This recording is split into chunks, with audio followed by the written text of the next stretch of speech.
ഇതിഹാസ ഫുട്ബോൾ താരം മെസ്സിയുടെ കേരളത്തിലേക്കുള്ള വരവിൽ കരാർ ലംഘനം നടത്തിയത് സംസ്ഥാന സർക്കാരെന്ന് അർജന്റീന ഫുട്ബോൾ അസോസിയേഷൻ.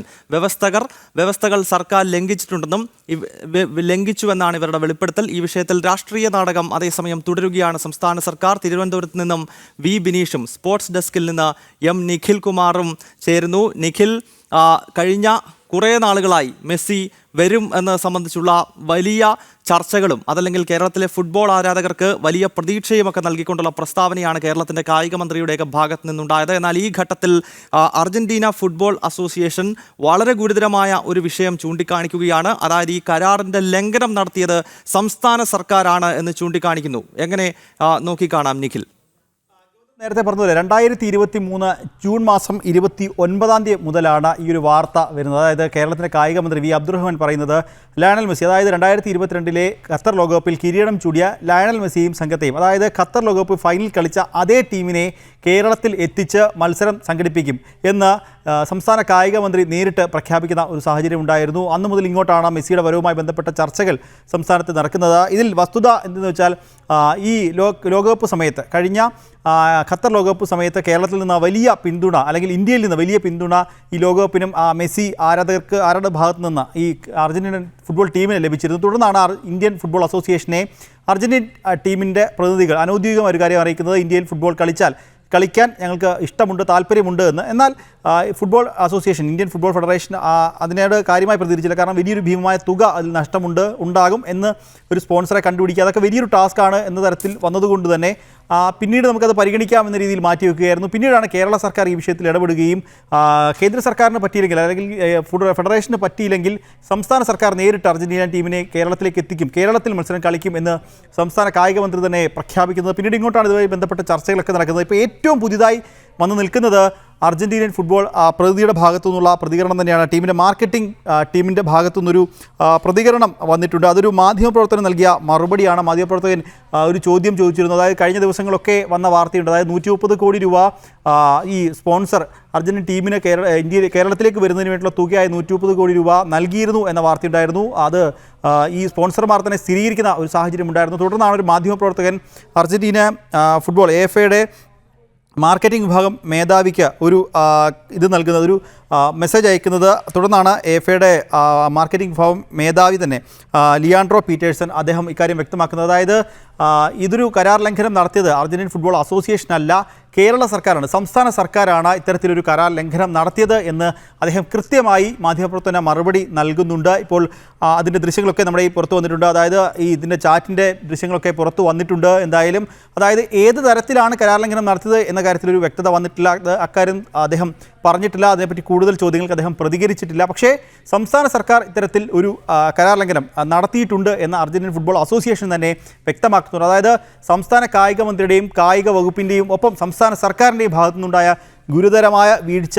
ഇപ്പോൾ വി ബിനീഷും തിരുവനന്തപുരത്ത് നിന്ന് ചേരുകയാണ്. ബിനീഷ്, സംസ്ഥാന സർക്കാരിൻ്റെ ഭാഗത്ത് നിന്ന് വലിയ തോതിലുള്ള ഒരു കരാർ ലംഘനം ഈ വിഷയത്തിൽ ഉണ്ടായി എന്ന് പറയുന്നത് മറ്റാരുമല്ല, അർജന്റീന ഫുട്ബോൾ അസോസിയേഷൻ്റെ പ്രതിനിധികൾ തന്നെയാണ്. അതിൻ്റെ ചാറ്റ് ഉൾപ്പെടെയുള്ള കാര്യങ്ങൾ ജനം TVക്കും കേരളത്തിലെ മറ്റു മാധ്യമങ്ങൾക്കും ലഭിച്ചു കഴിഞ്ഞിരിക്കുന്നു. ഇത് വലിയ തോതിൽ കേരളത്തിലെ സർക്കാർ സംവിധാനത്തെ പ്രതിരോധത്തിലാക്കുന്ന ഒന്നല്ലേ വിനീഷ്?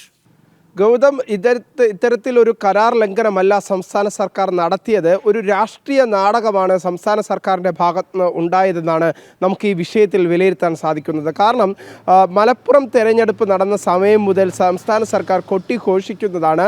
ആ മലപ്പുറം തെരഞ്ഞെടുപ്പിൻ്റെ ഘട്ടം മുതൽ സംസ്ഥാന സർക്കാർ പറയുന്നത് മെസ്സിയെ സംസ്ഥാന സർക്കാർ കേരളത്തിലേക്ക് എത്തിക്കും.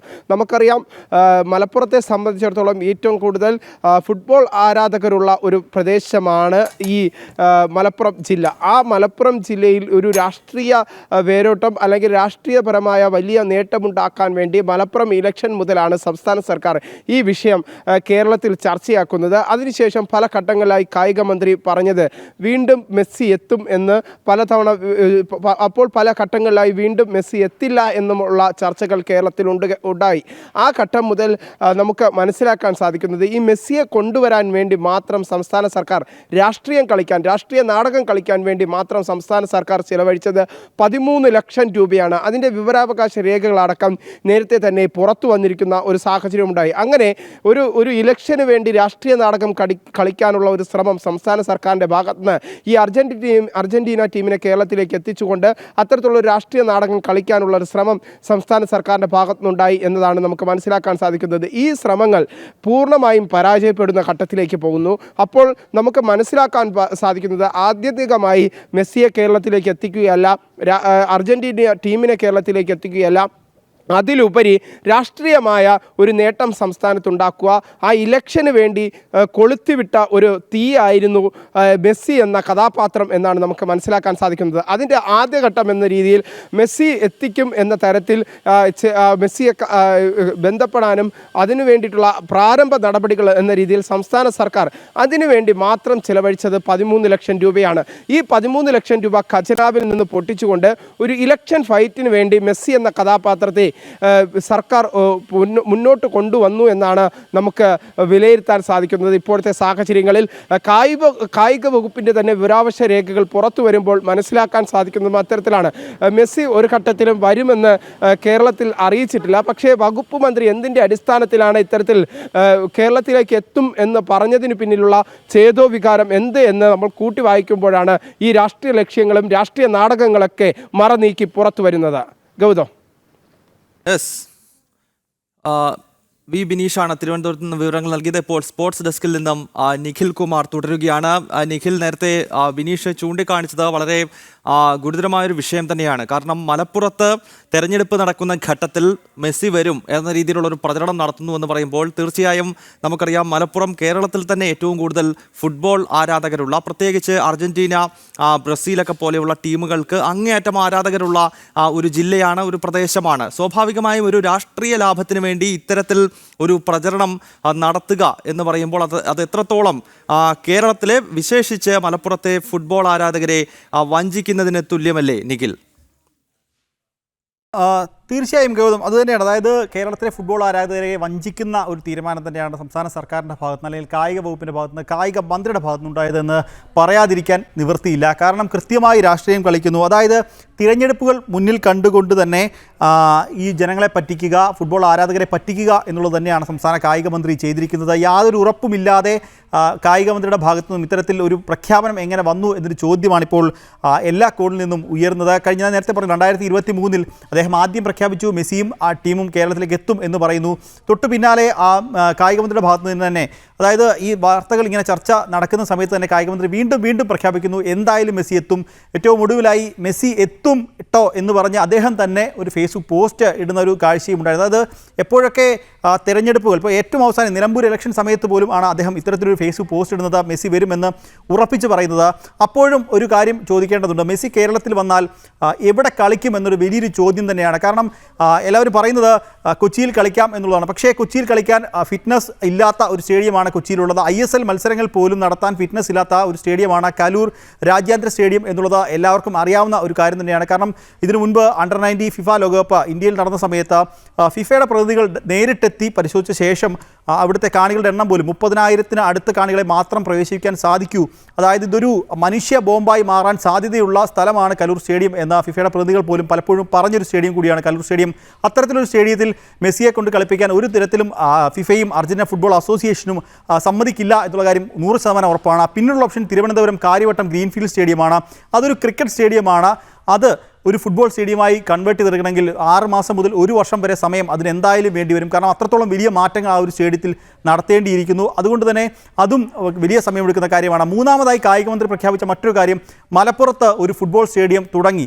മലപ്പുറത്ത് നേരത്തെ വിനീഷ് ചൂണ്ടിക്കാട്ടിയ പോലെ ഏറ്റവും അധികം കേരളത്തിൽ ഫുട്ബോൾ പ്രേമികളുള്ളൊരു ജില്ല കൂടിയാണ് മലപ്പുറം. ഞാൻ നിഖിലിലേക്ക് മടങ്ങിയെത്താം. ഇപ്പോൾ മാധ്യമപ്രവർത്തകൻ സനൽ പി തോമസ് ഈ ചർച്ചയിൽ നമുക്കൊപ്പം ചേരുകയാണ്. ശ്രീ സനൽ പി തോമസ്, കേരളത്തിലെ ഫുട്ബോൾ ആരാധകരെ ഒരർത്ഥത്തിൽ വഞ്ചിക്കുന്നതിന് തുല്യമായൊരു നിലപാട് സംസ്ഥാന സർക്കാരിൻ്റെ ഭാഗത്ത് നിന്ന് ഉണ്ടായി എന്ന് വേണ്ട ഈ ഘട്ടത്തിൽ നമ്മൾ മനസ്സിലാക്കാൻ. കാരണം മെസ്സിയെ പോലെ ഒരു ഇതിഹാസ താരം നമ്മുടെ സംസ്ഥാനത്തേക്ക് വരും ഇവിടെ ഒരു മത്സരത്തിൽ അദ്ദേഹം പങ്കെടുക്കുമെന്ന രീതിയിലുള്ള പ്രചരണം ഒരു ഘട്ടത്തിൽ എല്ലാ വൈകാരിക രീതിയിലും നടത്തുന്നു. ഈ ഘട്ടത്തിൽ മെസ്സി വരത്തില്ല എന്ന് പറയുന്നതിനൊപ്പം ഇപ്പോൾ ഈ അർജന്റീനൻ ഫുട്ബോൾ അസോസിയേഷൻ തന്നെ പറയുന്നത് സംസ്ഥാന സർക്കാർ ഈ കരാറിനകത്ത് വെള്ളം ചേർത്തു. ഇതിൻ്റെ സ്ക്രീൻഷോട്ട് ഉൾപ്പെടെ ഇപ്പോൾ ജനം ടി.വിക്ക് ലഭിച്ചിരിക്കുകയാണ്. എങ്ങനെ അങ്ങ് പ്രതികരിക്കുന്നു ഈ വിഷയത്തിൽ? ഇത് 2023 ജൂൺ അവസാനമാണ് മന്ത്രി അബ്ദുറഹ്മാൻ ആദ്യമായിട്ട് ഇത് പറയുന്നത്. പിന്നെ അർജന്റീനൻ ടീം വരും, മെസ്സി കാണും എന്ന് പറയുന്നത്. അപ്പൊ ലോക ചാമ്പ്യന്മാരെന്ന നിലയിലെ മെസ്സിയോടുള്ള ആരാധന കൊണ്ട് നമ്മൾ മുഴുവൻ വളരെ ആവേശത്തോടുകൂടി സ്വീകരിച്ചു. അതിനുശേഷം 2024 ജനുവരിയിൽ, അതായത് 6 മാസം ശേഷം അദ്ദേഹം പറയുന്നത് തനിക്ക് ഇമെയിൽ കിട്ടി എന്നാണ് പറയുന്നത് അർജന്റീന ഫുട്ബോൾ അസോസിയേഷനിൽ നിന്ന്. ഇപ്പൊ അർജന്റീന ഫുട്ബോൾ അസോസിയേഷൻ തന്നെ കാര്യങ്ങൾ നിഷേധിക്കുന്നു. ഇതിനകത്ത് നമ്മൾ തുടക്കം മുതലേ നമ്മളെ സംശയിച്ച 2 കാര്യമുണ്ട്. ഫെഡറേഷൻ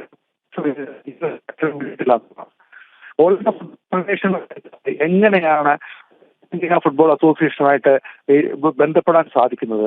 ഞാനൊരു ഉദാഹരണം പറയാം. 1955 റഷ്യൻ ടീം ഇന്ത്യയിൽ സന്ദർശനം നടത്തിയപ്പോഴത്തേക്ക് കേരളത്തിലേക്ക് അവരെ കൊണ്ടുവരണമെന്ന് അന്നത്തെ പ്രസിഡന്റ് കേരള ഫുട്ബോൾ അസോസിയേഷന്റെ സാരഥിയായിരുന്ന ജി വി രാജ തിരുമേനി തീരുമാനിക്കുന്നു.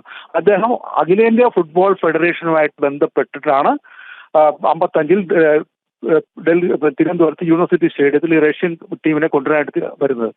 അപ്പോൾ അങ്ങനെയാണ് അനുവാദം വാങ്ങിക്കുന്നത്. അപ്പോഴാണ് അറിയുന്നത് നമുക്കൊരു നമുക്ക് ഇന്റർനാഷണൽ റഫറി ഇല്ലെന്ന്. എന്നിട്ട് നമ്മുടെ ഏറ്റവും പ്രശസ്തനായ ദേശീയ റഫറി TV തോമസിനെ ഇന്റർനാഷണൽ റഫറി ആയിട്ട് ഉയർത്താനായിട്ട് വീണ്ടും ശ്രമിക്കുന്നു. അപ്പൊ ശ്രമിച്ചപ്പോഴത്തേക്ക് ഫിഫ സമ്മതിക്കത്തില്ല. വിദേശത്ത് 2 മത്സരങ്ങൾ നിയന്ത്രിച്ച ആളിനെ മാത്രമേ ഇന്റർനാഷണൽ റഫറി ആക്കാൻ പറ്റത്തുള്ളൂ എന്ന് പറയും.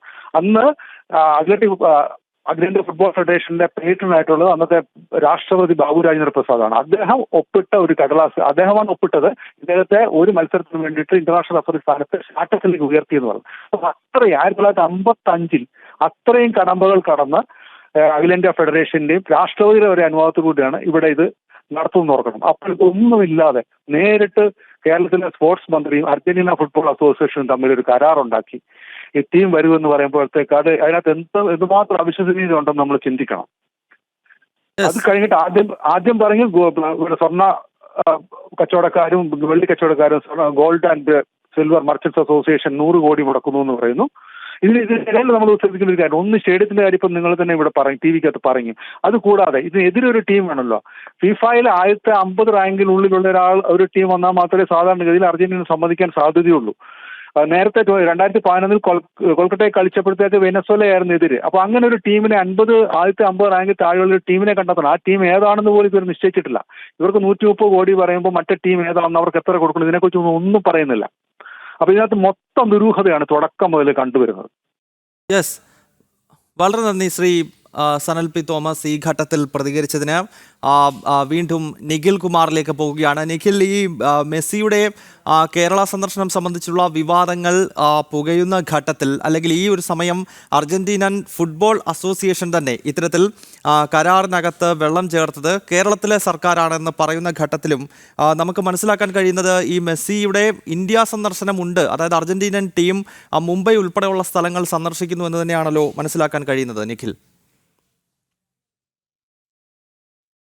ഗൗതം, അതായത് ഇപ്പോൾ ഇത്രത്തോളം പ്രഖ്യാപനം വന്ന സമയത്തും ഈ വാർത്തകളൊക്കെ വരുന്ന സമയത്തും നമ്മൾ നേരത്തെ പറഞ്ഞൊരു കാര്യമുണ്ട്. അതായത് അതിൽ നിന്ന് നമുക്ക് കണ്ടിന്യൂഷനായിട്ട് വരാം. അതായത് സ്റ്റേഡിയത്തിൻ്റെ കാര്യം. അർജന്റീന ഒരുപക്ഷേ ഇന്നിപ്പോൾ ഈ ഒരു അർജന്റീന ഫുട്ബോൾ അസോസിയേഷൻ്റെ മാർക്കറ്റിംഗ് വിഭാഗം ടീമിൽ നിന്ന് വരുന്ന ആ ഒരു പ്രതികരണം ഒരുപക്ഷേ കരാർ ലംഘനത്തിൽ ഈ സ്റ്റേഡിയം ഉൾപ്പെടാനുള്ള സാധ്യത വളരെ കൂടുതലാണ്. കാരണം അർജന്റീന പോലൊരു ടീം അവർ ഇന്ത്യൻ മണ്ണിലേക്ക്, ഭാരതത്തിലേക്ക് കളിക്കാൻ വരുന്ന സമയത്ത് കേരളത്തിലാണെങ്കിൽ പോലും രാജ്യത്തിൻ്റെ പല ഭാഗത്തു നിന്നുള്ള ആരാധകർ ഈ മെസ്സിയെ കാണുന്നതിനും അല്ലെങ്കിൽ ഈ മത്സരം വീക്ഷിക്കുന്നതിന് വേണ്ടി കേരളത്തിലേക്ക് വരാനുള്ള സാധ്യതയുണ്ട്, സ്റ്റേഡിയത്തിലേക്ക് വരാനുള്ള സാധ്യതയുണ്ട്. അതുകൊണ്ട് തന്നെ അത്രത്തോളം ആളുകളെ ഉൾക്കൊള്ളാൻ സാധിക്കുന്ന ഒരു സ്റ്റേഡിയം ആയിരിക്കണം, സുരക്ഷിതമായ ഒരു സ്റ്റേഡിയം ആയിരിക്കണം. നേരത്തെ കായികമന്ത്രി പറഞ്ഞത് മലപ്പുറത്ത് അത്തരത്തിലൊരു സ്റ്റേഡിയം നിർമ്മിക്കും എന്നുള്ളതാണ്. അതായത് ഒക്ടോബറിൽ കളിക്കാൻ എത്തിയാൽ മലപ്പുറത്ത് സ്റ്റേഡിയം ഉണ്ടായി മത്സരം കളിക്കും എന്നാണ് പറഞ്ഞത്. ഇനിയും ഒക്ടോബർ ആകാൻ ഒരു 2 മാസം മാത്രമാണ് ഇനി അവശേഷിക്കുന്നുള്ളൂ എന്നുള്ളതാണ് ഏറ്റവും ശ്രദ്ധേയകരമായ കാര്യം. അതായത് ഈ ഒരു മലപ്പുറം സ്റ്റേഡിയം അത് വെറും പ്രഖ്യാപനം മാത്രമായിരുന്നു. 1 ലക്ഷത്തോളം ആളുകൾക്ക് വന്നിരിക്കാൻ കഴിയുന്ന ഒരു സ്റ്റേഡിയം മലപ്പുറത്ത് ഉണ്ടാക്കും എന്നൊരു വലിയ പ്രഖ്യാപനവും മന്ത്രി ഇതിനോട് ചേർന്ന് നടത്തിയിരുന്നു. അതും വെള്ളത്തിൽ വരച്ച വര പോലെ പ്രഖ്യാപനത്തിൽ മാത്രം ഒതുങ്ങുന്ന ഒരു കാഴ്ചയാണ് കണ്ടത്. ഒപ്പം മുൻപ് സനൽ പി തോമസ് പറഞ്ഞൊരു കാര്യമുണ്ട്. അതായത് കൃത്യമായി ഒരു അസോസിയേഷൻ വഴി മാത്രമേ അർജന്റീൻ ടീമുമായി സംസാരിക്കാനോ അല്ലെങ്കിൽ ഇത്തരത്തിലൊരു സൗഹൃദ മത്സരം ഒരു രാജ്യം മറ്റൊരു രാജ്യത്ത് പോയി കളിക്കണമെങ്കിൽ അതിന് കൃത്യമായി മാനദണ്ഡങ്ങളുണ്ട്. അത് നടത്താൻ ഏറ്റവും എളുപ്പ വഴിയും ഏറ്റവും സാധ്യമായ വഴിയും അത് ഫുട്ബോൾ അസോസിയേഷൻ വഴിയാണ്.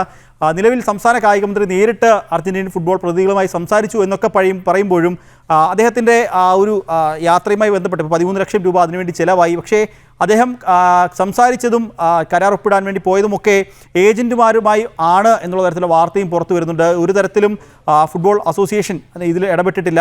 ഇക്കാര്യത്തെ Indian all India football federation ഇക്കാര്യം നിഷേധിച്ചിട്ടുണ്ട്. ഓൾ ഇന്ത്യ ഫുട്ബോൾ ഫെഡറേഷന് മെസ്സി അല്ലെങ്കിൽ അർജന്റീൻ ടീം ഇന്ത്യയിലേക്കോ കേരളത്തിലേക്കോ വരുന്നതുമായി ബന്ധപ്പെട്ട് യാതൊരു അറിയിപ്പും ലഭിച്ചിട്ടില്ല എന്നും പറയുന്നുണ്ട്. ഒപ്പം ചേർത്ത് വായിക്കണം മറ്റൊരു കാര്യം കൂടി, അതായത് അർജന്റീന ടീം വരുമ്പോൾ അർജന്റീനയ്ക്കെതിരെ കളിക്കേണ്ടത് ഒരു മികച്ച ടീം, ഫിഫയുടെ റാങ്കിങ്ങിൽ 50-ൽ താഴെ നിൽക്കുന്ന ഒരു ടീം തന്നെയാണ്. അങ്ങനെ ഒരു ടീമിനെയും ചൂസ് ചെയ്യേണ്ടതുണ്ട്. അതും നടന്നിട്ടില്ല. അതുകൊണ്ട് തന്നെ ഒരു അർജന്റീൻ ടീം വരും എന്നൊരു പ്രഖ്യാപനം മാത്രമാണ് ഉള്ളത്. ഒപ്പം എടുത്തു പറയണം മറ്റൊരു കാര്യം കൂടി, കഴിഞ്ഞ ദിവസം അർജന്റീൻ ടീമിൻ്റെ ഇനി വരാനിരിക്കുന്ന ഈ 2025 ഇനി വരാനിരിക്കുന്ന ഈ ഒരു വർഷത്തെ ഷെഡ്യൂള് പുറത്തിറക്കി, യാത്രകളുടെ അടക്കം ഷെഡ്യൂൾ പുറത്തിറക്കിയിരുന്നു. അതിൽ ഇന്ത്യ ഉൾപ്പെട്ടിട്ടുണ്ട്. കൊൽക്കത്തയിലും മുംബൈയിലും ഡൽഹിയിലും അടക്കം പരിപാടികൾ ഉണ്ടാവും എന്ന തരത്തിൽ അതിൽ വ്യക്തത വന്നിട്ടുണ്ട്. പക്ഷേ കേരളത്തിലേക്ക് എത്തും എന്ന കാര്യത്തിൽ യാതൊരു ഉറപ്പും നൽകിയിട്ടില്ല എന്നുള്ളതാണ്. മെസ്സിയുടെ കേരള സന്ദർശനം സംബന്ധിച്ച് ഉണ്ടാക്കിയെടുത്ത കരാറിനകത്ത് സംസ്ഥാന സർക്കാർ തന്നെ കരാർ ലംഘനം നടത്തി എന്നാണിപ്പോൾ അർജന്റീനൻ ഫുട്ബോൾ ഫെഡറേഷൻ തന്നെ വ്യക്തമാക്കുന്നത്. ഇക്കാര്യം ഇത്തരത്തിലുള്ള ചാറ്റ് തന്നെ ഇപ്പോൾ പുറത്തു വന്നിരിക്കുകയാണ്. മാത്രമല്ല അർജന്റീനൻ ടീമിൻ്റെ ഇന്ത്യ സന്ദർശനമുണ്ട്. നേരത്തെ നിഖിൽ സൂചിപ്പിച്ചതുപോലെ മുംബൈ അതുപോലെ തന്നെ ബാംഗ്ലൂരൊക്കെ അടങ്ങുന്ന നഗരങ്ങളിൽ ടീം എത്തുന്നുണ്ട്. പക്ഷേ കേരളത്തിൽ മികച്ച സ്റ്റേഡിയമോ അതല്ലെങ്കിൽ ഈ കരാറിന് ഒരു അടിസ്ഥാനമോ ഇല്ലാത്തതിനാൽ ഈ ടീമിൻ്റെ കേരളത്തിലേക്കുള്ള യാത്രയിൽ ഇപ്പോഴും ഒരു വ്യക്തത വന്നിട്ടില്ല. സ്പോർട്സ് ഡെസ്കിൽ നിന്ന് നിഖിൽ കുമാറും തിരുവനന്തപുരത്ത് നിന്ന് വി ബിനീഷുമാണ് വിവരങ്ങൾ നൽകിയത്.